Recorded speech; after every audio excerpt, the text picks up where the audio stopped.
अस्सलाम वालेकुम नाजरीन, सईद बलोच एक नई वीडियो के साथ आपकी खिदमत में हाजिर है। नाजरीन, सुप्रीम कोर्ट ऑफ पाकिस्तान की जानिब से हल्का बंदियों पर एतराज़ात के हवाले से दरखास्तें मुस्तरद करने का सिलसिला जारी है। अदालत उज़्मा किसी सूरत हल्का बंदियों पर एतराज़ात सुनने को तैयार नहीं है और सुप्रीम कोर्ट शायद ये समझती है कि अगर हल्का बंदियों के हवाले से एतराज़ात सुने जाते हैं तो इससे 8 फरवरी को होने वाले आम इंतखाबात ताख़ीर का शिकार हो सकते हैं। बड़ी अजीब व गरीब मंतक है, इसकी तफसीलात आपके साथ शेयर करेंगे। आज भी कुछ हल्का बंदियों के एतराज़ात से हवाले से मुतल्लिक़ कुछ मुकदमात की सुप्रीम कोर्ट में समाअत हुई है, क्या अहवाल है, ये आपके साथ शेयर करेंगे।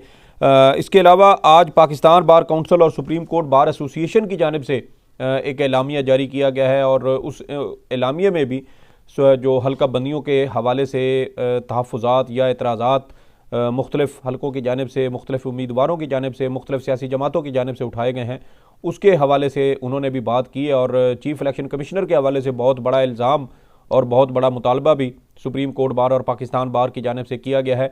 सुप्रीम कोर्ट बार और पाकिस्तान बार ने इस मौका पर यह एलामिया क्यों जारी किए हैं, इनके पस पर्दा हक़ायक़ या इनके मकासद क्या हैं, इसके ऊपर बात करेंगे। तो आगाज़ करते हैं कि आज सुप्रीम कोर्ट ऑफ पाकिस्तान में बलूचिस्तान की सूबाई असम्बली का हल्का है PB प्रोविंशियल बलूचिस्तान 12। ये बलूचिस्तान सूबाई जो बलूचिस्तान असम्बली है उसका ये हल्का बनता है और वहाँ पर हल्का बंदी से मुतल्लिक़ एतराज़ात को सुप्रीम कोर्ट ऑफ पाकिस्तान में चैलेंज किया गया था। ये मुख्तलिफ़ दरखास्तें थी जो आज भी सुप्रीम कोर्ट ऑफ पाकिस्तान में ये दायर की गई। मुख्तलिफ़ फ़रीक़ैन थे जो आज अदालतों में सुप्रीम कोर्ट में आए और सुप्रीम कोर्ट में इस केस की समाअत हुई है और सुप्रीम कोर्ट ने एक बार फिर इलेक्शन को मुअख्खर करने का बहाना करते हुए इन दरखास्तों को भी मुस्तरद कर दिया और कहा गया है कि इलेक्शन को ताख़ीर करने के लिए किसी भी किस्म की ऐसी दरख्वास्त को नहीं सुना जाएगा। और आज इस केस की समाअत कायम मकाम चीफ जस्टिस सरदार तारिक मसूद, जस्टिस मंसूर अली शाह और जस्टिस अतर मिनल्ला साहब की पर मुश्तमिल ये 3 रुकनी बेंच था जिसने इस केस की समाअत की है। दौरान समाअत जो कायम मकाम चीफ जस्टिस हैं उन्होंने दरख्वास्त गुजार से मुकालमा किया कि आम इंतखाबात की तारीख़ आने से मुल्क में थोड़ा सा इस्तेहकाम आया है। क्या आप मुल्क में इस्तेहकाम नहीं चाहते? आम इंतखाबात की तारीख़ आना कोई मामूली बात नहीं है। बड़ी अहम ऑब्जर्वेशन दी है कायम मकाम चीफ जस्टिस साहब ने। लेकिन ये काम जो एक आइनी तरीक़ाकार के मुताबिक होना है, जिसके बारे में आईन पाकिस्तान ने तकरीबन बल्कि अब तो पूरे 50 साल हो चुके हैं, 1973 में आइन मंजूर हुआ, तो जिस आइन में ये सारा तरीक़ाकार मौजूद है और एक आइनी तरीक़ाकार पर अमल होने में क्या सुप्रीम कोर्ट ऑफ पाकिस्तान इतनी ज़्यादा शुक्रगुजार है कि ये तरीक़ाकार इसके ऊपर अमल किया गया है। मुल्क में आम इंतखाबात की तारीख़ दी गई है और तारीख़ देने से मुल्क में कोई हल्का फुल्का इस्तेहकाम आया है। जो चीज़ रूटीन के मुताबिक होनी चाहिए थी उसके ऊपर सुप्रीम कोर्ट क्यों इस तरह शादियाने बजा रही है या उसके ऊपर शुक्र बजा ला रही है कि देखें ये काम हो गया है, अगर ये ना होता तो पता नहीं क्या हो जाता। तो भाई आप बैठे हैं ना, आप तो कहते हैं कि हम आइन के मुहाफिज हैं, हम आइन का हर तरह से तहफ़्फ़ुज़ करेंगे, आइन में दिए गए बुनियादी इंसानी हकूक़ का तहफ़्फ़ुज़ करेंगे। ये अलग बात है कि सुप्रीम कोर्ट जब से चीफ जस्टिस काज़ी फ़ायज़ ईसा आया, ख़ास तौर पर उसके बाद से हम देख रहे हैं कि बुनियादी इंसानी हकूक़ की जो सूरत हाल है मुल्क के अंदर वो मज़ीद बिगड़ चुकी है, तबाहकुन किस्म की सूरत हाल हो चुकी है। गुज़श्ता रात पाकिस्तान तहरीक इंसाफ के रहनुमा, साबिक रहनुमा, क्योंकि अब तो बेचारे से मजबूरन पार्टी छुड़वा दी गई, एक इंटरव्यू करवा दिया गया, लेकिन उसके बावजूद उसकी वालदा घर में थी, उसकी फैमिली के दीगर ख़वातीन घर में थीं और उनके घर पर छापा मारा गया, दरवाज़ा तोड़ा गया। उनकी वालदा जो 70-71 साल उनकी उम्र है, इसके ऊपर हम एक अलग से बहस करेंगे, गुफ्तगू करेंगे, एक अलग वीडियो में करेंगे। लेकिन बात यह है कि इस तरह की इंसानी हकूक़ की खिलाफ वर्जियाँ मुसलसल हो रही हैं, सुप्रीम कोर्ट उसके ऊपर खामोश है। जो काम आपको करना चाहिए था, आप तो आइन के मुहाफिज है, तो क्या आइन में सिर्फ यही लिखा हुआ है कि इलेक्शन बर वक्त होने चाहिए? क्या आइन के अंदर ये नहीं लिखा हुआ कि इलेक्शन शफाफ भी होने चाहिए, आज़ादाना भी होने चाहिए, मुनसफाना भी होने चाहिए, हक के मुताबिक होने चाहिए, कानून के मुताबिक होने चाहिए, किसी किस्म की कोई बेज़ाब्तगी नहीं होनी चाहिए? आइन का आर्टिकल 218 सब सेक्शन 3 क्या कहता है? वो यही कहता है कि शफाफ, आज़ादाना, मुनसिफाना इंतखाबात करवाएं। तो फिर आप उस तरफ क्यों नहीं जाते? आप एक ही चीज़ को लेके चल रहे हैं कि वक्त पर हो। और मैं समझता हूँ कि ये हमारे रियासती इदारों की ये बदनीयती है कि जब पंजाब और खैबर पख्तूनख्वा वाला मामला सुप्रीम कोर्ट ऑफ पाकिस्तान में ज़ेरे समाअत था और उस वक्त ये कहा जाता था कि इलेक्शन वक्त पर करवाएं, आर्टिकल 224(1) के ऊपर अमल दरामद किया जाए। तो उस वक्त ये कहते थे, ये जो आज जज साहबान इसमें बैठे हुए हैं इस केस में, उस वक्त भी इन्होंने ताखीरी हरबे इस्तेमाल करने की कोशिश की, केस को सुनने से इनकार कर दिया। जस्टिस मंसूर अली शाह अलग हो गए, जस्टिस अतर मिनल्ला बेंच से जो है वो अलग हो गए। उन्होंने अपने नोट लिखे और कहा कि ये मामला हाई कोर्ट में है, इसलिए सुप्रीम कोर्ट ना सुने। तो क्या जब इलेक्शन में ताखीर हो रही थी और सुप्रीम कोर्ट ने उसके ऊपर अज़खुद नोटिस लिया था, तो क्या आइन के ऊपर अमल दरामद करवाना ज़रूरी था? या जो हाई कोर्ट के अंदर ज़ेर समात केस को सुनने के हवाले से जो इनके तहफ़्फ़ुज़ात थे वो ज़्यादा ज़रूरी थे? तो ये वो सारी चीज़ें हैं जो अभी चंद महीने पहले आपने इस मुल्क के साथ की हैं, इस कौम के साथ की हैं और अपने साबिक चीफ जस्टिस के साथ इन्हीं जज साहबान ने की हैं।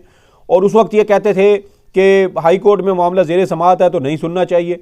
भाई क्यों ना सुना जाता उस वक्त? अगर ये आज ये मामला इतना अहमियत इख्तियार कर चुका है और आप ये समझते हैं कि हर सूरत वक्त पर इलेक्शन होना चाहिए, 8 फरवरी से ताखीर नहीं होनी चाहिए, तो फिर उस वक्त भी आपको यही कहना चाहिए था। इसका मतलब ये है कि उस वक्त आपका एक और मौक़िफ़ था। शायद उसकी वजह ये थी कि उस वक्त पाकिस्तान तहरीक इंसाफ ये चाहती थी कि मुल्क में दोनों सूबों में आम इंतखाबात हों, और उस वक्त आप उसके हामी नहीं थे और आज आप हामी हैं। और जो जायज़ एतराज़ात भी इसके हवाले से आ रहे हैं, वह पाकिस्तान तहरीक इंसाफ के हों या दीगर उम्मीदवारों के सियासी जमातों के हों, तो आप उनको भी सुनने को तैयार नहीं हैं। और आप कहते हैं कि बस इलेक्शन शेड्यूल जारी हो गया इसलिए अब कुछ नहीं हो सकता। तो जो दरखास्तें इलेक्शन शेड्यूल जारी होने से पहले अदालतों में पड़ी हुई हैं, कम अज़ कम उनके फैसले तो आप करें। ये कौन सा कानून और ये कौन सा ज़ाब्ता है कि जो दरखास्त इलेक्शन शेड्यूल जारी होने से पहले आई हुई है आप उसके ऊपर भी फैसला करने को तैयार नहीं है और कहते हैं कि इसके ऊपर किसी किस्म की कोई कार्रवाई नहीं हो सकती?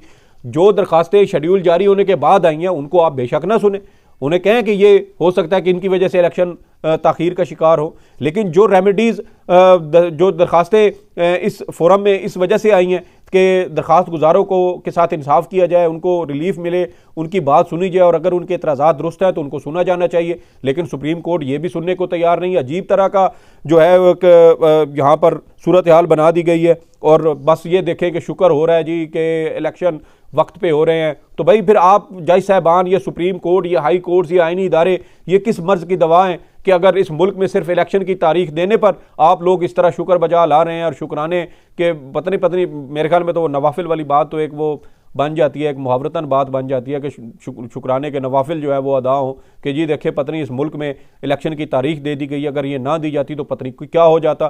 तो भाई आपने हल्फ उठाया हुआ है, आइन के मुहाफिज आप बने हुए हैं, आप लोग ही हर वक्त इस तरह की हमें अदालतों में बैठ के बातें करते हैं, सुनाते हैं, बताते हैं कि सुप्रीम कोर्ट हर हालत में आइन की मुहाफिज है, आइन का तहफ़्फ़ुज़ करेगी, बुनियादी इंसानी हकूक़ का तहफ़्फ़ुज़ करेगी। तो अब करें अपनी जिम्मेदारी अदा। यहाँ अब आप जो है वो हमें खुद हमसे ज़्यादा तो फिर आप परेशान नज़र आते हैं कि आपको शायद वो कोई ऐसा कोई गम है या कोई ऐसा डर खौफ है जिसकी वजह से आप ये समझते हैं कि बस इलेक्शन की तारीख आ गई है, ये बहुत बड़ा कारनामा हो गया है, ये अगर ना होता तो पत्नी सुप्रीम कोर्ट का क्या होता, जज साहबान का क्या होता, दीगर रियासती इदारों का क्या होता। तो ये सूरत हाल सर आप लोगों ने ही क्रिएट की है। उस वक्त साबिक चीफ जस्टिस उमर अता बंदयाल साहब और उनके जो दीगर साथी जजेस थे वो इसी आइन की बालादस्ती के लिए वो सारी काविशें कर रहे थे और उस वक्त उनकी टांगें खींचने वाले कोई और नहीं बल्कि सुप्रीम कोर्ट के ही अपने उनके बरादर जजेस थे जो ये कहते थे कि ये अब तो मामला हाई कोर्ट में है तो हम क्यों सुने। तो फिर ये सारे मुकदमात भी जो है वो अभी भी हाई कोर्ट्स में ज़ेर अल्तवा हैं और यहाँ सुप्रीम कोर्ट एक फैसला देती है और नीचे हाई कोर्ट्स तक जो है वो सारे मुकदमात जो हैं वो डिस्टर्ब हो रहे हैं। हाई कोर्ट मुतात हो चुकी हैं, बैक फुट पे चली गई हैं कि अब जब सुप्रीम कोर्ट का इसके ऊपर हुक्म आ चुका है तो फिर उस हवाले से अब हाई कोर्ट्स क्या करें। तो ये क्या ये अदालतों पर असरअंदाज होना नहीं है? क्या सिर्फ यही अदालतों पर असरअंदाज होना है कि हाई कोर्ट में मामला था तो सुप्रीम कोर्ट ने आज खुद नोटिस लेके उसको सुन क्यों लिया? क्या इसी वजह से हाई कोर्ट के इख्तियारात कम होते हैं या हाई कोर्ट के जो दायरा इख्तियार है उसके अंदर मदाखलत होती है? क्या ये मदाखलत नहीं है? कल मैंने chief justice Islamabad high court के जो है वो रिमार्क सुने तो वो तो बिल्कुल ऐसे सहमे हुए थे जैसे पता नहीं सुप्रीम कोर्ट से फैसला आ गया उसके बाद तो हाई कोर्ट की तो जरूरत ही नहीं हो रही कि वो इन तमाम मुकदमात को सुने और इस हवाले से फैसला दे। और जब सुप्रीम कोर्ट का ये फैसला आ चुका है और हाई कोर्ट अगर कोई रिलीफ देती भी है और समझती है कि ये एतराज़ात कानून के मुताबिक दुरुस्त हैं, इनको ठीक होना चाहिए, तो फिर अब हाई कोर्ट कैसे फैसला देगी? उसके ऊपर तो ये कहा जाएगा कि देखिए जी सुप्रीम कोर्ट का इस हवाले से फैसला आ चुका है कि इलेक्शन की ताखीर नहीं हो सकती, जब शेड्यूल आ गया तो उसके बाद किसी किस्म के कोई एतराज़ात नहीं सुने जा सकते। तो फिर आइन और कानून की बालादस्ती कहाँ गई? आइन और कानून की अमलदारी कहाँ गई? क्या सिर्फ ये अमलदारी सिर्फ इस हद तक है कि सुप्रीम कोर्ट ने एक बात कर दी और ख़त्म, उसके बाद दीगर जो कानून है, जो ज़ाब्ते हैं, जो आइन है, वो सब कुछ जो है वो रद्दी की टोकरी में चला जाएगा? तो अजीब तरह का जो कंडक्ट है वो हमें यहाँ सुप्रीम कोर्ट के जज साहबान का देखने को मिल रहा है। और आप देखेंगे जस्टिस मंसूर अली शाह साहब जो हैं वो भी आगे यही बात करते हैं कि इलेक्शन प्रोग्राम जारी हो चुका है और अब कुछ नहीं हो सकता। मतलब अजीब बात है भाई, क्यों नहीं कुछ हो सकता? जो जायज़ एतराज़ात है वो कौन सुनेगा? क्या इलेक्शन कमीशन आम इंतखाबात से पहले एक जैली और इंतहाई बदनीयती पर मबनी हल्का बंदियाँ करे और उसमें किसी एक सियासी जमात को फ़ायदा दिया जाए और दीगर तमाम सियासी जमातों के जो हकूक़ हैं या उनकी हक तलफी की जाए, और वो हल्का बंदियाँ जारी होने के 5 रोज़ बाद इलेक्शन कमीशन शेड्यूल जारी कर दे? तो क्या तमाम जो ट्रिब्यूनल्स हैं या तमाम जो एपलेट फोरम हैं या हाई कोर्ट्स हैं या सुप्रीम कोर्ट है, क्या वो हाथ बांध के बैठ जाएंगे कि देखें जी ये तो अब शेड्यूल जारी हो चुका है, अब तो हम कुछ नहीं कर सकते? क्या उन रियासती इदारों की, उन अफराद की नीयतों के ऊपर या उन अफराद की जो बदनीयती है ये हल्का बंदियाँ करने के हवाले से, क्या अदालतें उसके ऊपर कोई कार्रवाई नहीं करेंगी? क्या ये लोग जो रियासतों में जो इदारों के अंदर बैठे हैं, क्या ये मुख्तलिफ सियासी जमातों के लोगों के या दीगर ताकतवर शख्सियात के मोहरे नहीं हो सकते? क्या इनसे गलती नहीं हो सकती? सुप्रीम कोर्ट का वो कौन सी ऐसी छाननी या कौन सा ऐसा फिल्टर है जिसकी बुनियाद पर सुप्रीम कोर्ट ये समझती है कि एक काम जो कर दिया गया तो वो बिल्कुल ठीक है, अगर उसमें एतराज़ात भी हैं तो बस उसी को लेके चलें? भाई आपने आर्टिकल 224(1) पर अमल करना है तो 218(3) को भी आपने देखना है। आपने इंतखाबात के शफाफ, आज़ादाना और मुनसिफाना इंतखाब को भी आपने यकीनी बनाना है ताकि तमाम सियासी जमातें, तमाम फ्रीकैन उसको तस्लीम कर सकें, आलमी इदारे उसको तस्लीम कर सकें। जो मौजूदा हालात चल रहे हैं उसकी वजह से तो वैसे ही पाकिस्तान तमाम जो आलमी सतह पर जो इदारे हैं वो इस हवाले से खदशात का इज़हार कर रहे हैं कि मुल्क के अंदर इंतखाबात जो हैं वो शफाफ नहीं हो सकते। जो इक़दाम किए जा रहे हैं, जिस तरीके से रिटर्निंग अफसरान तैनात किए जा रहे हैं, ये सारा सुनना किसका काम था? और सुप्रीम कोर्ट खुद इन सारे जो जायज़ शिकायत है उनको रोंदने की जो है वो मुर्तकब हो रही है और बार बार ये कहा जा रहा है जी कि जो तहफ़्फ़ुज़ात हैं, जो खदशात हैं, जो गलतियां हैं बस वो हैं तो बस हैं, उनको उसी तरह चलने दें। इलेक्शन टाइम पे होने चाहिए। 48 दिन रहते हैं अभी इलेक्शन में, 48 दिन, और आप कह रहे हैं कि जी इसको सुन नहीं सकते। भाई क्यों नहीं सुन सकते? 48 दिनों में इलेक्शन कमीशन अपना काम कर रहा है, जो इसमें रिटर्निंग अफसरान है वो अपना काम कर रहे हैं, तो जो जायज़ शिकायत बनती है वो सुने, इलेक्शन कमीशन उसको साथ साथ दुरुस्त करता है। तो इसमें कौन सी बड़ी साइंस है जो 48 दिनों में नहीं हो सकती? तो ये अजीब तरह का एक रवैया, एक बर्ताव जो है वो सुप्रीम कोर्ट ऑफ पाकिस्तान की जानिब से हमें देखने को मिल रहा है। और वो जस्टिस मंसूर अली शाह साहब मज़ीद आगे कहते हैं कि इनफरादी दरखास्तों पर फैसला देने लग गए तो इलेक्शन का अमल मुतासिर होगा। ऐसी दरखास्तों पर आम इंतखाबात के लिए 8 फरवरी की तारीख डिस्टर्ब नहीं करेंगे।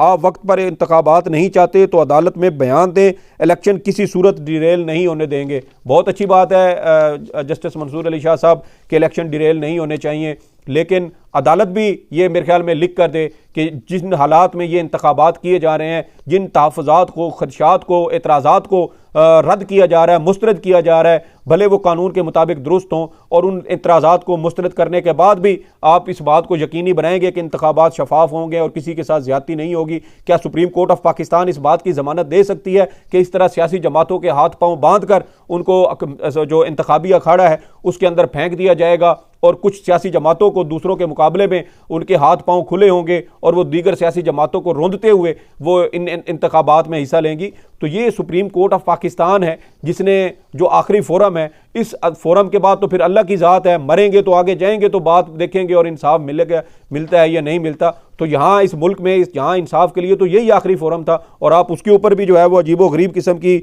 हमारी जो है वो सूरत हाल बनती जा रही है। और देखें कि ऐसे इंतखाबात से क्या मुल्क को फ़ायदा होगा कि इंतखाबात मुतनाज़ा हों?